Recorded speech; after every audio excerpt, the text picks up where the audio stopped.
हरे कृष्णा हरि ओम। सबको प्रणाम करते हैं भारतवासी को। और मैं आज बोलना चाहती हूँ, यदा यदा ही धर्मस्य ग्लानिर्भवति भारत अभ्युत्थान अधर्मस्य तदात्मानं सृजामि परित्राणाय साधूनां विनाशाय च दुष्कृतं संस्थापनार्थाय संभवामि युगे युगे। क्या अब कृष्णा जी आने वाले हैं कि हमारे देश में इतना ज़्यादा लोग दंगा सब कर रहे हैं। अभी बंगाल में देखिए। और हम एक बार अपने पापा जी से पूछे थे, जो जब छोटे थे तभी, जो पापा जी ममता दीदी कैसी नेता है, तो बोली बहुत कलेवर नेता है, वो तो हमारे भारत की बेटी है और लक्ष्मीबाई है। और बंगाल में इतना ज़्यादा हिंसा होता था पहले, लेकिन उसको बहुत अच्छी तरह से उन्होंने संवारा, सब कुछ ठीक किया। और उधर आसाम में भी हमारे गांव का ही एक आदमी का, ओपेक्स में काम करते थे, उसमें उनका गला काट दिया गया। और हमारे ससुर सबसे कम उम्र के थे, वो अभी बच्चे हैं 3, बिखर गए उनका परिवार। हम देखे हुए अपने आँख से, मेरे ससुराल में ही ऐसा हुआ था। तो हम यही कहना चाहते हैं, ममता दीदी आप कहाँ सो गई हो? आप कुछ भी नहीं बोल रही हो। आप अपने राज्य को संभालो। आप इतनी कलेवर हो, आप कुछ भी कर सकती हो। और आपके हाथ में ही है, अपने राज्य को संभालना आपके हाथ में ही है। तो आप अच्छी तरह से सबको संजो कर रख दो। और जो सरकार सब बोल रहे हैं बाहरी लोगों को आने मत दो अपने राज्य में, तो आप थोड़ा समझा करो, क्योंकि हमारा भारत देश वैसे भी बहुत जनसंख्या हो गया है।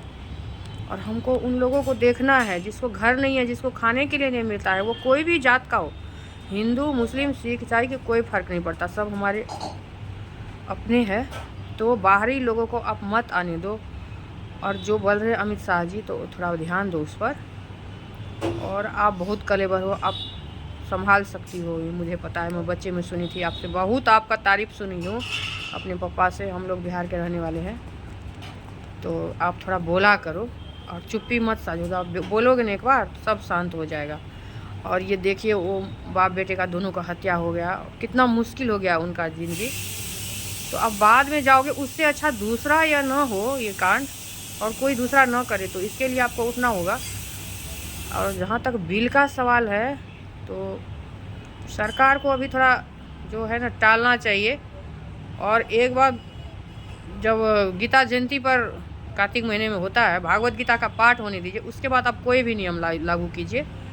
क्योंकि गीता पढ़ने से मन सबका शांत होता है, और भगवान रास्ता दिखाते, सही रास्ता कौन सा होना चाहिए, तो हमारे गोविंद जरूर बताएंगे। तो आप इस पर थोड़ा ध्यान दीजिए और दंगा को रोकिए। जो आगे अब हमारा वीडियो कब जाएगा आप लोगों के पास पता नहीं।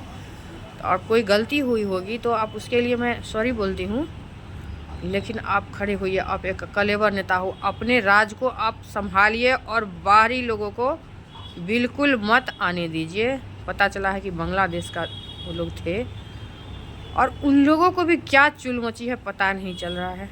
शांति बना लो भैया, सबके बाल बच्चे हैं, सबका परिवार है, और शांति के सिवा हमारा कोई रह ही नहीं गया है। जो हम कैसे ऊपर उठेंगे? अपना कमाओ खाओ, मौज में रहो, क्या ज़रूरत है इतना दंगा करने का? सबके परिवार है ना। जैसे हम देखे हुए हैं अपने आँख से, उनका परिवार बिखर गया। वो दूसरे जाति में, मतलब अनाथालय की लड़की से शादी कर लिए थे, वहाँ बहुत गड़बड़ था। उनको कभी ज़िंदगी में स्थान नहीं दिया गया। जातिवाद वहाँ भी था। हम लोग ब्राह्मण हैं, तो वो भी ब्राह्मण के थे, कन्हैया काका, तो उनका गला काट दिया गया।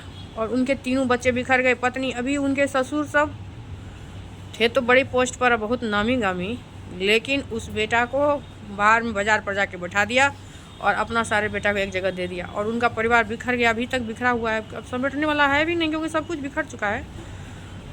तो ये दंगा रोकिए, मानवता के खिलाफ है ये दंगा सब। और आप अपने अच्छी तरह से संभालिए और सरकार का मदद लीजिए। इनका भी बात सुनिए और सरकार भी आपका बात सुनेगा, लेकिन अब बाहरी लोगों को मत आने दीजिए। और हमारा हिंदू सब जहाँ बाहर में है, तो वो लोग प्रॉब्लम में है, तो उनका आना जायज़ है, क्योंकि लोग बाहर में बहुत उनके साथ में बुरा बर्ताव करते हैं, तो उनको आना ज़रूरी है। लेकिन और गैर हिंदू को कोई ज़रूरत नहीं है। जब बोल रहे हैं अमित शाह जी, तो आप सुनो बात को। वो भी नेक इंसान है, आपके तरह ही और हमारे देश की भलाई सोचते हैं। योगी जी भी बोले, तो योगी जी इतना गुस्सा मत कीजिए और अच्छी तरह से संभालिए सबको। हिंदू हो मुसलमान हो, सब मेरे अपने ही है। मैं यही कहना चाहती हूँ। हरे कृष्णा हरिओम। वहीं से गौरांग प्रभु आए हैं और मैं मंदिर जाती हूँ, बहुत पूजा पाठ करती हूँ। अभी मैं टीका नहीं लगाई हूँ, लेकिन और आप समझते ही हो, औरत के खिलाफ कोई मर्द भी नहीं बोलता है, क्योंकि उनको लगता है। तो आपको मैं समझा रही हूँ, पापा के नाम मुंह से हम बहुत सुने आपका तारीफ, और वही कलेजा दिखाइए आप फिर से, और अपने बंगाल को सेतिए और बाहरी को बिल्कुल मत आने दीजिए, और हमारे सीमा को सुरक्षित कीजिए। मेरे गोविंद यही बोले हैं। हरे कृष्णा हरि बोल।